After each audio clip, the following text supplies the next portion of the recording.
আমাদের ছোট্ট রুকায়া সোনামনির জন্মদিনে আজকে আমরা সবাই একসাথে হয়েছি, ভীষণ মজা করতেছি, সাথে খাওয়া দাওয়া তো আছেই। জন্মদিনের প্রোগ্রাম তো ম্যাক্সিমাম সময় সন্ধ্যার পরেই হয়, আর এই অনুষ্ঠানটাও তার ব্যতিক্রম না। সন্ধ্যার পরের দাওয়াতই ছিল, প্রায় রাত 10টার দিকে শুরু হবে অনুষ্ঠান। তবে আমরা আগে আগেই চলে আসছি, এসে দেখি কেউ এখনো আসেনি, বার্থডে গালও আসেনি, বার্থডে গালের আব্বু আম্মু কেউই না, শুধু আমরাই চলে আসছি সবার আগে। একদম ফাঁকা স্টেজের ডেকোরেশনটা তো দারুণ লাগতেছে। ছোট্ট বাবুর জন্মদিন আজকে, অনেকদিন পর আজকে আমরা সবাই একসাথে হব। আশেপাশে একা একাই ঘুরে বেড়াচ্ছি, আর তার মধ্যে একে একে আমার সুন্দরী ভাবিগুলো চলে আসতেছে। আজকে যাদের ভিডিওতে দেখবে তাদের সবাইকে মোটামুটি তোমরা চিনো, কারণ সবাই পরিচিত মুখ। আর এই তো আমাদের প্রিন্সেস বার্থডে গার্ল একদম ফড়িং এর মতো উড়ে বেড়াচ্ছে, বাট কেন জানি না তার মনটা আজকে ভীষণ খারাপ। এইদিকে দেখে আমার হাজবেন্ড অন্য মেয়েদের সাথে ভিডিও করতে ব্যস্ত।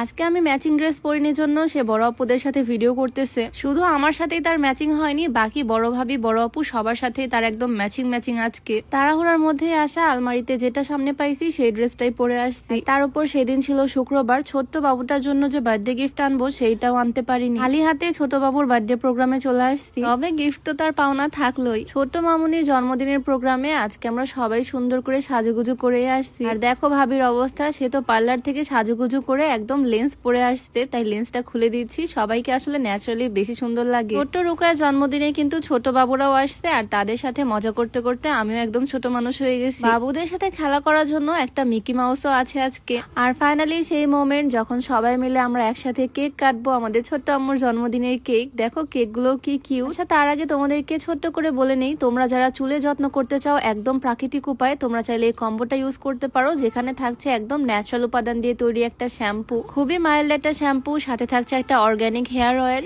এই তেলটা মূলত চুল পড়া কমাবে, নতুন চুল গজাতে সাহায্য করবে, চুলের খুশকি দূর করবে। আর সাথে থাকা এই হেয়ার প্যাকটা চুলে পুষ্টি যোগাবে, চুলটাকে আরো বেশি ঝলমলে আর শাইনি করবে। এই কম্বোটা তোমরা MN Nature store Facebook page থেকে পেয়ে যাবা, পেজটা আমার ডেসক্রিপশনে মেনশন করে দেওয়া থাকবে। তো ফাইনালি বার্থডে আমেজ কিন্তু শুরু হয়ে গেছে। আমরা সবাই মিলে একসাথে চলে আসছি বার্থডে স্টেজে, কেকের অ্যারেঞ্জ করা হচ্ছে, সাথে কার্টুন তো আছেই। আমরা যখন ছোট ছিলাম তখন কিন্তু আমাদের বার্থডে এইভাবে সেলিব্রেট করা হতো না। এখনকার বাচ্চাদের বার্থডে কি সুন্দর করে কনভেনশন হলে সেলিব্রেট করা হয়, কত সুন্দর প্রোগ্রাম করা হয়। আর আমাদের বার্থডে সেলিব্রেট করা হতো বাড়ির মধ্যেই, বাড়িতেই খুব সুন্দর করে বেলুন দিয়ে সাজানো হতো। আমার বয়সী এলাকার ছোট ছোট পিচ্চিরা আসতো, সাথে আমার স্কুলের বন্ধুরা, সবাই মিলে একসাথে কেক কাটতাম। আর খাবারের মধ্যে থাকতো লুচি, পায়েস, কেক। ওই সময়ের বার্থডে সেলিব্রেটের মজাই আসলে অন্যরকম ছিল। আর গিফটের মধ্যে ম্যাক্সিমাম আমি পেতাম কাচের মগ। আমার সাথে কেকে রিলেট করতে পারছো বলো তো, কার কার বার্থডে এইভাবে সেলিব্রেট করা হতো? যাই হোক, কথা বলতে বলতে কেক কাটা তো কমপ্লিট, আর এদিকে রাত ভাইয়া দেখো সবার সাথে কিরকম মজা করতেছে। এদিকে আমি পালিয়ে চলে আসছি খাওয়ার রুমে, সবাই মিলে একসাথে খেতে বসে পড়ছি। আমাদের কিউট ঝগড়ুটা আপু আমার পাশে বসছিল, বাট তাকে সরিয়ে দিয়ে আমার হাজবেন্ড বসলো আমার পাশে, কারণ বউয়ের পাশে না বসে সে আবার খেতে পারবে না। মানুষের সামনে সে আবার একটু বেশি ভালোবাসা দেখায়, আলগা পিরিত যাকে বলে। যাই হোক, এদিকে গল্প করতে করতে চলে আসলো আমাদের খাবার। খাবারের মধ্যে ছিল সাদা পোলাও, চিকেন রোস্ট, গরুর মাংস,